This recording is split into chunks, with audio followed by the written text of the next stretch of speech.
Китайское правительство задержало дочерей Омара Фаруха, который является выходцем из Восточного Туркестана и гражданином Турции. Мужчина, который не видел своих дочерей 3,5 года, заявил, что не раз обращался в китайское консульство по данному вопросу.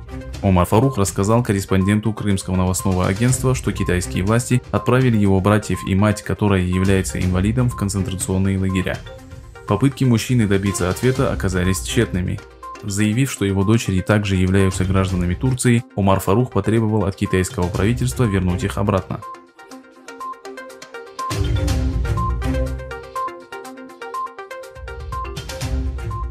После многочисленных обращений правозащитных организаций Папа Римский впервые назвал уйгуров народом, преследуемым Китаем.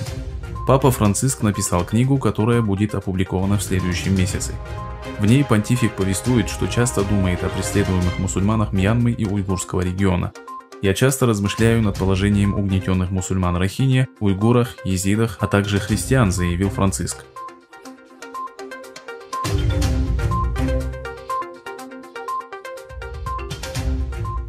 США хотят запретить продажу товаров и технологий почти сотни компаний из Китая, пишет Reuters со ссылкой на черновик документа. По данным агентства, Соединенные Штаты близки к тому, чтобы объявить 89 китайских компаний аэрокосмической и других отраслей в наличии связей с военными и тем самым ограничить их взаимодействие с американскими поставщиками.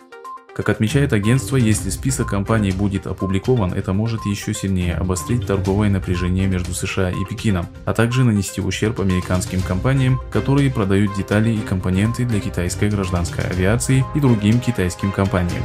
В частности, в список попал китайский конкурент Boeing и Airbus, компания Comac. Также в списке находится Корпорация авиационной промышленности Китая и 10 связанных с ней организаций.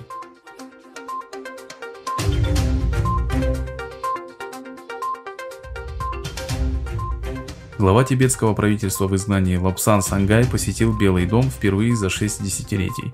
Об этом сообщается на сайте Центральной тибетской администрации. В сообщении правительства в изгнании визит Сангая в Белый дом называется историческим шагом.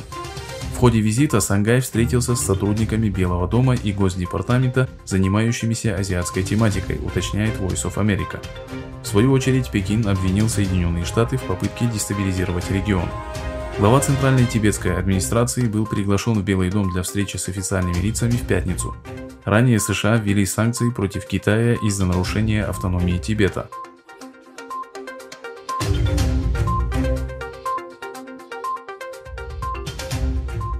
Пентагон приступает к реализации мероприятий по передаче власти новой администрации США. В заявлении Пентагона отмечается, что министерство получило уведомление о решении главы Управления по общим вопросам администрации США Эмили Мерфи о предоставлении переходной команде демократа Джозефа Байдена доступа к определенным ресурсам и услугам, необходимым для начала процедуры передачи власти в стране. Сегодня вечером команда Джозефа Байдена и Камалы Харрис связались с Министерством обороны. На основании заключения главы Управления по общим вопросам администрации США мы готовы к реализации нашего плана по предоставлению поддержки в соответствии с уставом, политикой Пентагона и меморандумом о договоренности между Белым домом и командой Байдена и Харрис, говорится в заявлении.